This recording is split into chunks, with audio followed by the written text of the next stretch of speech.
Hi students, I'm working with you today on the photo retouch assignment, just showing you a couple little tips and tricks that you can use alongside your cloning skills that you've already developed. This particular exercise focuses on grabbing an old photo to which you will retouch and maybe add some color. I think that most of you can find one at your house, or you can ask a relative. I really want these to be original. If you cannot find one, absolutely cannot, which I do have students that cannot, head and do your best to just find one online. You can head to pexels.com, similar to some of the stock sites I provided to you in the previous modules. You can go to unsplash.com, use the keyword old portrait, or old photograph, portrait, things of that nature. It does not have to be a super old one like this one. This is my great aunt, but and uncle. But I just wanted to let you know they can be a little bit more fun when you work with something this old.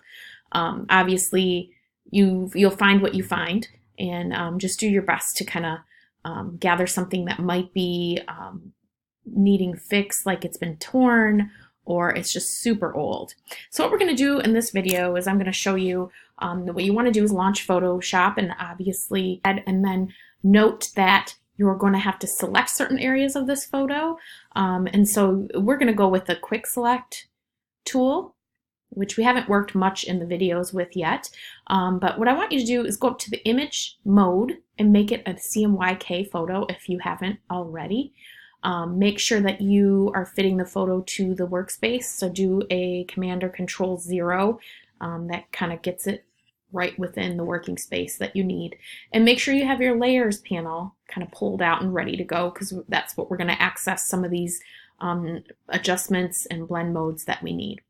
Okay, this is completely up to you. I want you to use your creativity, but as you note in the instructions, you'll want to make sure that you retouch the photo, make it appear a little bit newer. It doesn't have to be 100% beautiful and complete, like it's a completely restored photo, but do your best at adding some kind of aesthetic to it that improves the quality. And then you're supposed to add one thing to it that was not there before.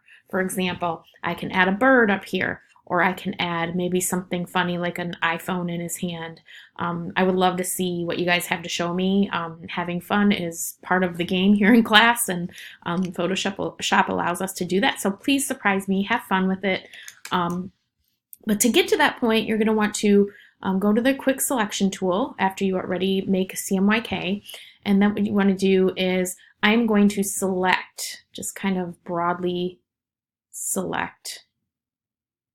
Now, I want to remind you all that I'm at 9 up here in my size of my brush. You can quickly change the size. If you notice, you can see it best when I hover over his black suit. You can quickly change the size by using your left and right brackets on your keyboard. And that does change how much it selects by just a little. The tolerance is a little bit different. For example, I don't want him to be selected, so what you're going to want to do is hold down Option, and that kind of takes it away. So hold down Option, click to kind of get less of him included. Of course, I don't want this either. So if you just do it very carefully, it should take away what you don't want to be included in that selection. So, and then if you want to add to it, like I'd like to add some of that, then you hold down Shift. You can see that little icon, add a plus to it. Okay, so that helps. There we go. So that includes all the background. His ear is in there. I could zoom in really close, which I expect sort of you all to do. Get a little more detailed with this Option. You know, it takes some finagling. So I'm going to Option eliminate. Oops. Taking away, adding, taking away, adding. There we go. Now at least I have his ear in there, and I want to do this a little bit too far out. Okay. All right, good. So next thing we're going to do is we're going to select and mask. So I'm going to go back to Control 0 so I can zoom out. and I'm going to do select and mask up here. And then it immediately kind of gives me this sort of working document, shows me transparency of the area that is not selected, and then this area that is selected kind of gives me a feel for what it's going to capture for the improvement or the retouch. Okay, so select refine edge, and then black and white, we're going to go under view mode. We're going to hit on black and white. There we go. We're going to check the Smirk Radius to 20 pixels. And that can be found just right in the under edge detection. What this does is it allows us to sort of feather between what we've selected and the area we don't want selected. So I'm just going to bring it to 20 pixels. That seems a bit harsh. Let's bring that down to 5 pixels. Seems maybe even 4. So it all depends on your original resolution of the image, and this was taken off of Facebook from a relative's photo, so I don't have access to the original scan. So if that's how you got your photo, you're not going to really have a high radius or tolerance for how you feather, because the resolution of the native photo is not very much. I hope that makes sense. It's crucial in Photoshop. So okay, so I just went ahead and it gets into the crevices here just to add a little feather to help it blend a little bit more. And then what we're going to do is we're going to add we're going to say okay, and then we're going to add an adjustment layer, and that is right here. And then we're going to do curves. Adds an adjustment mask, and this is a nice way to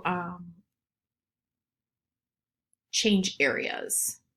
Okay, and you can play around with this. Like for example, if I want to play with the cyan in the photo, I can do that. Maybe make it like, you know, it'll do the opposite of a color. If I want to play with the magenta, like maybe they're in the space, that's an interesting color. Let's see, if I work with the magenta, let's see if we could do the yellow too. A little too much there. It's kind of interesting color. All right. So now you can just play around with the lines, and I want you to have fun with that. And you can do the same thing with other areas of the photo. You can add more than just one.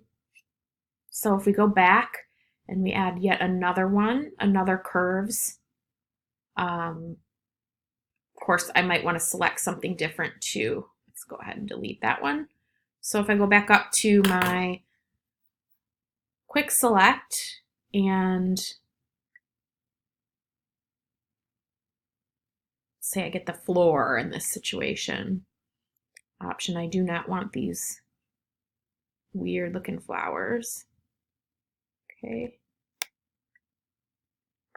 And then of course, you're just going to have to play. I really don't want her wedding dress in there. So anyway, the floor is there, and then I can add another curves layer mask. Go back over here. Since we played with magenta and yellow, let's play with cyan here. Want something a little bit more real, so we'll keep that.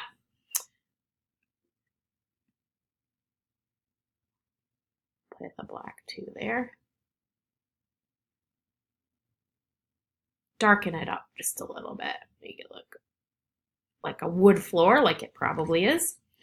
Okay, so there are some curves, layer masks, and the last part you want to do is add maybe an adjustment layer.